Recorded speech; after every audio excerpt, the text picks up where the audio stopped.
Hello जवानों, बिल्कुल मौज में। हाँ, फैंटास्टिक, बहुत बढ़िया भाई। फिजिक्स पढ़ते रहो और भी मजा होगा। प्यारे जवानों, हम लोगों ने सोलेनॉइड पढ़ ली है। याद करो मैंने क्या बताया था आपको कि एक सिलिंड्रिकल अरेंजमेंट है, उसके ऊपर इंसुलेटेड कॉपर वायर्स को हमने वाइंड कर दिया है, तो जो शकल बनी थी वो सोलेनॉइड थी। और आज जो हम जानने वाले हो तो और भी गजब की बात है। ये जो शकल इस तरीके से बनी थी, इसको बस ऐसे मोड़ के ऐसे कर दो, सर्कल बना दो। मतलब एक स्प्रिंग हमारे पास है, क्लियर है, उस स्प्रिंग को मोड़ के इस तरीके से कर दो, तो उसको, उस शेप को हम क्या कहते हैं, टोरॉइडल। तो उससे जो सोलेनॉइड बन जाएगी साहब, वो क्या होगी, टोरॉइडल सोलेनॉइड। क्लियर है। तो बेसिकली टोरॉइडल सोलेनॉइड कोई अलग चीज नहीं है, ये वैसी ही है, बस यहां पर हमने इसकी शकल को थोड़ा सा मॉडिफाई कर दिया है। हमने क्या किया, जो सोलेनॉइड था, सोलेनॉइड जो थी हमारे पास, भाई देखो सोलेनॉइड हमारे पास क्या थी, इस तरीके से हमने रैप कर रखा था स्प्रिंग के लाइक, ठीक है, ये सोलेनॉइड थी।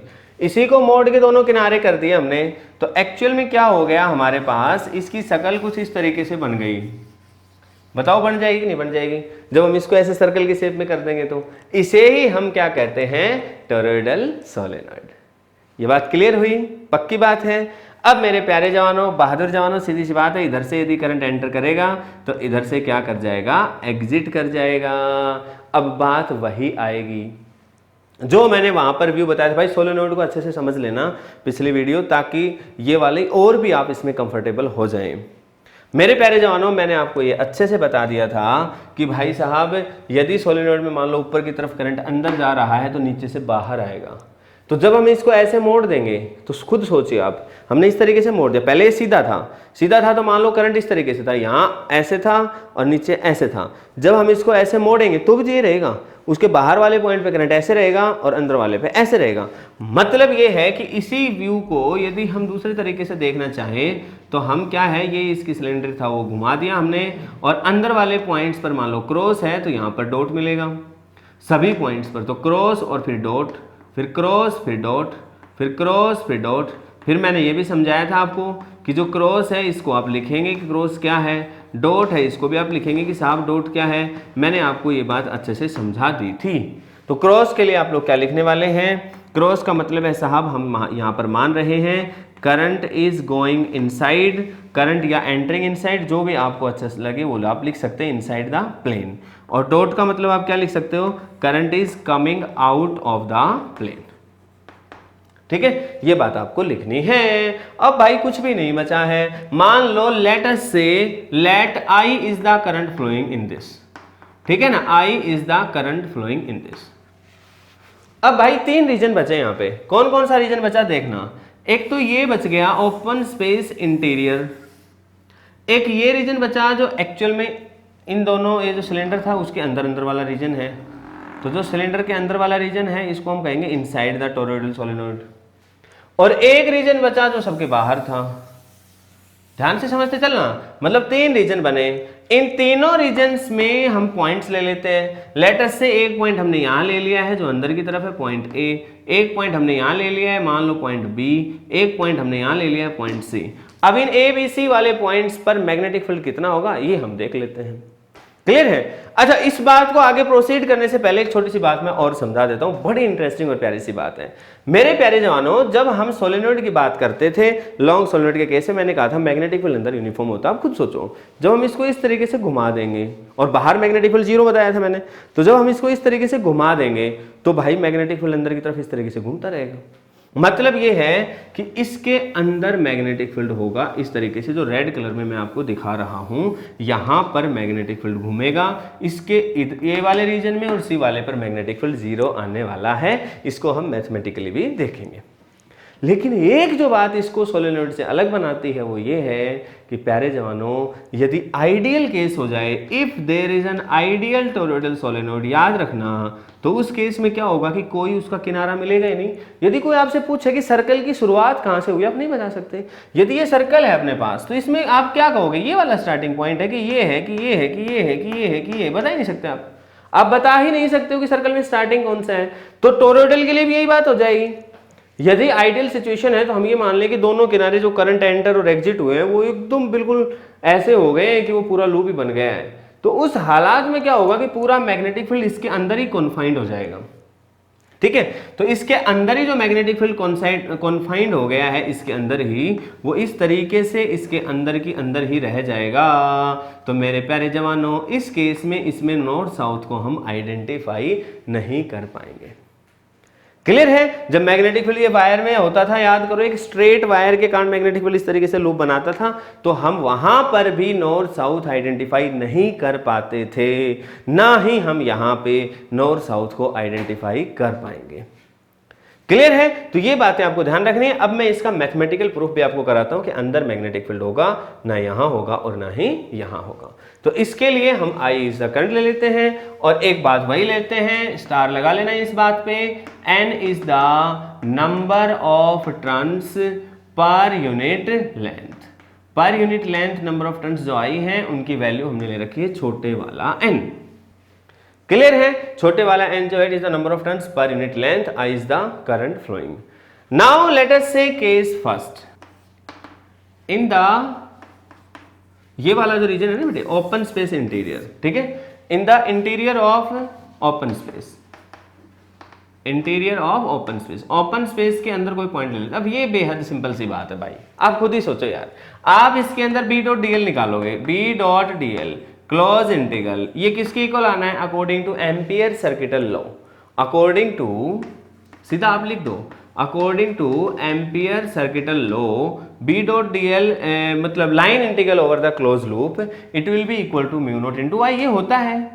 और आई कौन सा होता है, टोटल करंट जो पास कर रहा है वो। आप मुझे खुद बताओ यार, इस रीजन में कोई करंट है क्या, नहीं है भाई। अब आप कहोगे जी ये रहा, अरे भाई ये करंट ऐसे जा रहा है यहाँ से और इसके ऊपर जा रहा है, तो इस लूप में से तो कोई, यहाँ पर कोई भी लूप ले लो आप, कोई भी एम्पिरियन लूप ले लोगे, उसको तो ये क्रॉस करेगा नहीं, जो ए पॉइंट में से पास करेंगे वहां को एम्पिरियन लूप ले लो आप, ठीक है ना। तो कोई करंट ही पास नहीं कर रहा, तो नेट करंट जीरो है।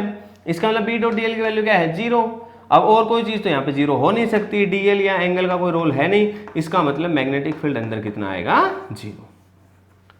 बात समझ में आ गई। अब हम मान लेते हैं, लेट अस से बी वाले पॉइंट पे ले लेते हैं, case second, that the point lies inside the toroidal solenoid, point lies inside the toroidal solenoid, ये लिख लेना, ठीक है। अब यहां पर वही बात है कि भाई आर डिस्टेंस पे आप ले लो, यहां सेंटर से आर डिस्टेंस पे आपने एक सर्कल ले लिया, वहां पर कोई पॉइंट बी ले रहे हो जहां पे आपको मैग्नेटिक फील्ड बताना है, तो बातें तो वही लिखोगे आप। आप इसके लिए क्या लिखना चाहोगे, बी डॉट डी एल की वैल्यू को, बी डॉट डी एल को क्या लिखोगे। अब आपको मालूम है कि यहां पर हमने एक लूप लिया, वो सर्कल लिया, ये बात लिख ले, let us consider an circular, let us consider an circular amperian loop, लिख लें यहाँ पे, ठीक है। हमने एक सर्कुलर एम्पिरियन लूप ले लिया, इसका मतलब बी डॉट डी एल निकालना चाहेंगे तो हम उसको क्या लिखेंगे। अब आप खुद ही देखो कि magnetic field along the tangent है और लूप भी ऐसा ही है। मैंने आपको बताओ एम्पियर्स लॉ में बताई थी ये बात कि नहीं, एम्पियर सर्किटल लॉ में, कि यदि इस तरह की घटना है तो सीधा मैग्नेटिक फील्ड गुना लेंथ लिख सकते हैं। वही बात यहाँ भी है, B into D L into cos zero कर दो, कोस जीरो 1 होता है, तो वो क्या आ जाएगा, B into integration of D L, close word तो लगी रहा है, ठीक है ना। और ये क्या हो जाएगा, इंटीग्रेशन ऑफ डीएल कितनी आएगी, लेंथ, तो 2 पाई आर लेंथ आ जाएगी इसकी। तो b गुना 2 पाई आर आ गया एक इस वाले हिस्से के लिए। अब according to Ampere circuital law आप इस चीज को ही, बी डॉट डीएल को ही आप क्या लिखते हो बताओ मेरे को, म्यू नॉट इंटू आई, आप इसी चीज को तो लिखते हो। तो अकॉर्डिंग टू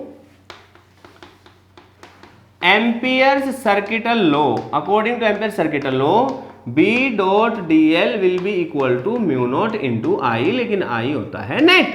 अब ये बात वही आ गई, याद करो जवानों, ये लूप आप लोगे तो मैं इस लूप को दिखाता हूँ। ये लूप आपने लिया है, इस लूप के अंदर देखो सारे पॉइंट्स ऐसे हैं, dot dot dot dot dot dot dot dot dot. आप कहोगे जी क्रॉस भी तो, भाई साहब क्रॉस इस लूप के बाहर है। तो यदि ये करंट आई है, याद करो, तो 2 बार क्रॉस कर गया, 3 बार कर गया, तो उतनी बार जितनी बार क्रॉस करके गया उतनी बार ही मल्टीप्लाई करेंगे। और कितनी बार क्रॉस करेगा जितनी टर्न्स होंगी, तो लेटर से इसके अंदर टर्न्स कितनी है, n, तो नंबर ऑफ टर्न्स n गुना में करंट क्या हो गया, I, एक टर्न में करंट I ले रखा था हमने। अब मुझे एक बात बताओ, टोटल टर्न्स को कैसे निकाल सकते हो, याद करो, टोटल टर्न्स पर यूनिट लेंथ गुना में इसकी लेंथ, और इसकी लेंथ कितनी है साहब, 2 पाई इंटू आर इंटू क्या आ जाएगा, I।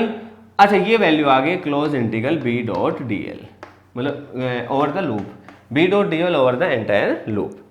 अच्छा ये इक्वेशन नंबर 1 मान लेते हैं आप, तो बढ़िया था। ये इक्वेशन नंबर 2 ले लो। अब फ्रॉम 1 and 2 फ्रॉम 1 and 2 1 और 2 का यूज करोगे तो वहां क्या था b गुणा में 2 पाई r बराबर में यहाँ कितना है म्यू नॉट n 2 पाई r गुणा में i, तो 2 पाई r तो कट जाएगा, तो वैल्यू वही आ चुकी है प्यारे जवानों mu naught n into I. तो टोरॉइडल सोलेनोइड के अंदर भी मैग्नेटिक फील्ड का जो फॉर्मूला आया है वो वैसा ही आया है जो सोलेनोइड के अंदर था। याद करो n की वैल्यू क्या थी, फिर मैं बता रहा हूं नंबर ऑफ टर्न्स पर यूनिट लेंथ। ये बात क्लियर हो गई। तो दो केस बिल्कुल ही आसान थे। अब केस ले लेते हैं केस नंबर 3, बेहद आसान चीज है। अब हम इस पॉइंट को कहां ले लेंगे, in the exterior point, exterior point ले लिया हमने, in the exterior of the solenoid we will take a point, ये पॉइंट ले लिया। अब भाई साहब यहां पे जो लूप लगाया है अगेन जो पहले वाले केस में थी वही बात हो गई, यहां पर भी करंट जीरो है इस लूप के अंदर, टोटल करंट। क्यों? क्योंकि जितना एंटर कर रहा है उतना यहां से आउट कर रहा है। मैंने बताया था कि यदि ये लूप लेते हो इधर 5 आई है और इधर आई हो जाता है, दोनों अपोजिट है तो घटते हैं। इसमें क्या है, इस तरीके से आपने लूप ले लिया, एम्पीरियन लूप ले लिया ये वाला, तो अब इसमें करंट एंटर भी कर रहा है और क्योंकि लूप बनाना था अंदर जो टोरॉइडल वाला लूप था तो उसके कारण वो एग्जिट भी कर रहा है। तो कुल मिलाकर करंट की वैल्यू क्या थी, जीरो थी। इस वजह से एक्सटीरियर पॉइंट पर भी मैग्नेटिक फील्ड क्या रहेगा, जीरो।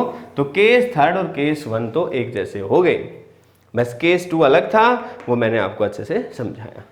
तो प्यारे जवानों टोरॉइडल सोलेनोइड क्या थी, एक सोलेनोइड को हमने इस तरीके से मोड़ दिया, इसके अंदर मैग्नेटिक फील्ड लाइंस आप दिखा दोगे सर्कल के फॉर्म में, लेकिन ध्यान रहे सर्कल की शेप किस तरीके से आप दिखाओगे कि यदि आप अपने राइट हैंड की फिंगर्स को, क्योंकि फिंगर अंदर की तरफ जा रही है, देखो ऊपर जो करंट है ना वो अंदर की तरफ जा रहा है, तो ये ऐसे जाएगी तो थंब इस डायरेक्शन में आएगा।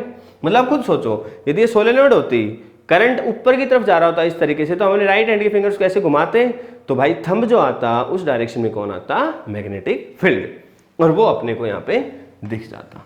तो मैग्नेटिक फील्ड का एरो जरूर याद रखना है आपको, क्लियर है। लेकिन टोरॉइडल में ये बात अच्छी थी, ना तो इस जगह मैग्नेटिक फील्ड आया और ना ही इस जगह पर कहीं पर कोई मैग्नेटिक फील्ड आया। दोनों ही जगह पे मैग्नेटिक फील्ड क्या है, जीरो। सिर्फ बीच बीच के अंदर मैग्नेटिक फील्ड है, लेकिन उसकी वैल्यू एग्जैक्टली वैसी है जो सोलेनोइड के लिए थी, that is mu naught n into I. तो मेरे प्यारे जानो आज के लिए इतना ही, फिर आपसे मुलाकात होगी, तब तक हंसते मुस्कुराते फिजिक्स पढ़ो, मौज करो। Good bye, take care.